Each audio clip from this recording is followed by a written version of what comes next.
Hi everyone, it's Agnes. Now in this video I'm going to tackle a topic I haven't talked about before that seems to be coming up for many of you in your relationships with an ex, a specific person, and you don't really know what to do to get it to change for the better. So the thing is attraction from their end. Are they losing attraction for you?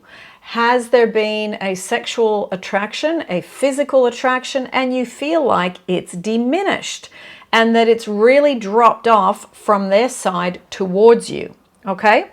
Now, are you feeling like they used to be attracted, but now the chemistry or sexual desire for you has decreased or become non-existent?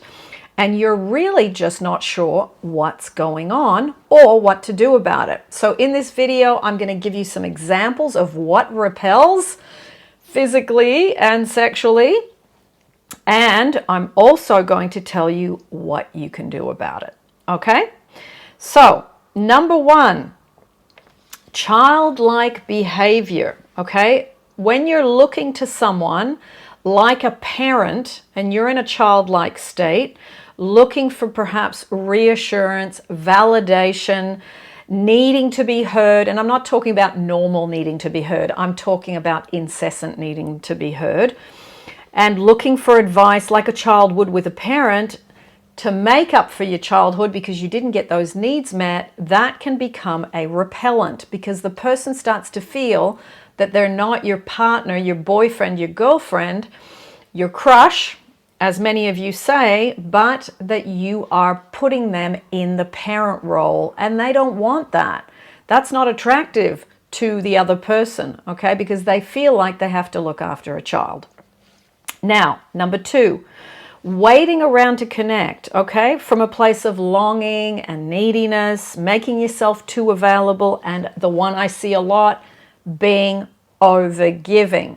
You're overgiving so that they don't have to go through whatever they need to go through, and then it starts to feel like you are their parent, okay? Even though many of you say, well, they needed help, I helped them. Yes, but when you continue to do that, that too kills the physical and sexual attraction, okay? It's okay to give, but really watch and ask yourself, is it always me giving to them? And are they taking and I am the teat off which they suckle? Okay? You don't want to be in that dynamic either. Now, number three, drama. Okay? Wanting to be heard too much.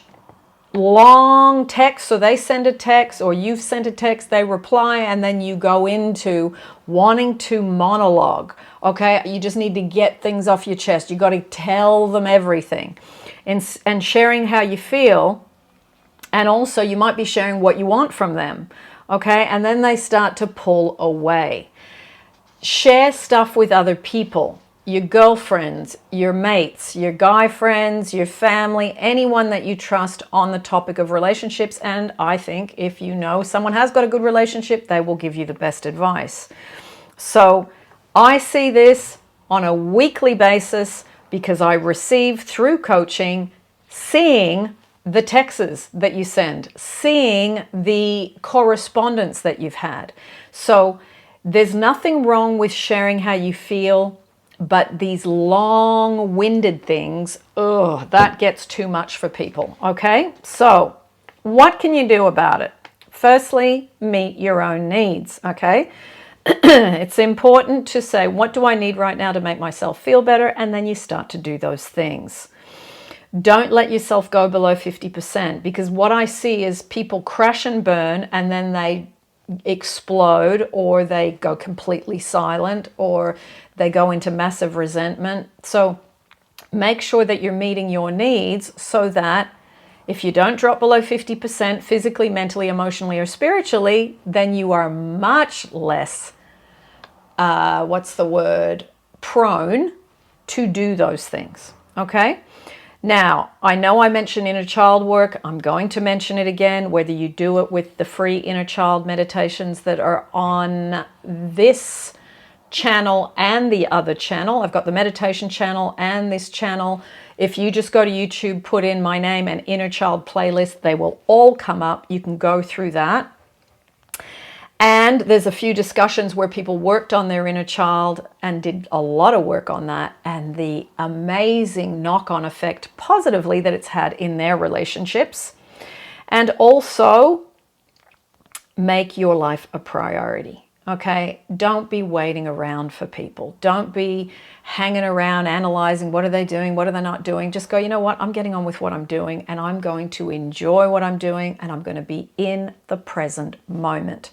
I'm going to practice mindfulness. Okay, it's very important to practice these things so that you become mentally, emotionally healthy. And when you start doing these things and you're no longer on tap for somebody, the not being on tap makes you more attractive, makes you more physically attractive, energetically attractive, and sexually attractive. The chemistry can come back. Okay? So let me know your thoughts on this. Let me know where you're at. Let me know if you are doing these things or if you did these things in the past and you feel like you might be in a bit of a gridlock with it now. And you know, I mean, I've had this in my relationships a few times, and once I cleaned up my act, as in became emotionally less draining on the people that I was interested in, and I was able to meet my own needs and not be so available and stop the overgiving, then the attraction came back. Okay, so I can tell you it works. But I do think the emotional repellent is the biggest one. If you're emotionally draining to be around, then that kills the sexual attraction and the chemistry. Someone who's playful and free and just is happy in their own skin and is doing the things that they love, that energy is so attractive. And even if the person is not around you, that energy goes out and then they circle around. Okay, they don't need to be hovering over you and watching what you're doing or not doing. And please don't post what you're doing on social media, because that always just screams, look at me and I need attention, okay, in regards to this topic. So, lots of love, everyone, and I will put another meditation up for you. It's meditation for physical intimacy. For those of you that haven't seen it, it is there for you, and you can use it whenever you like. Lots of love, and I will see you as always in the next YouTube.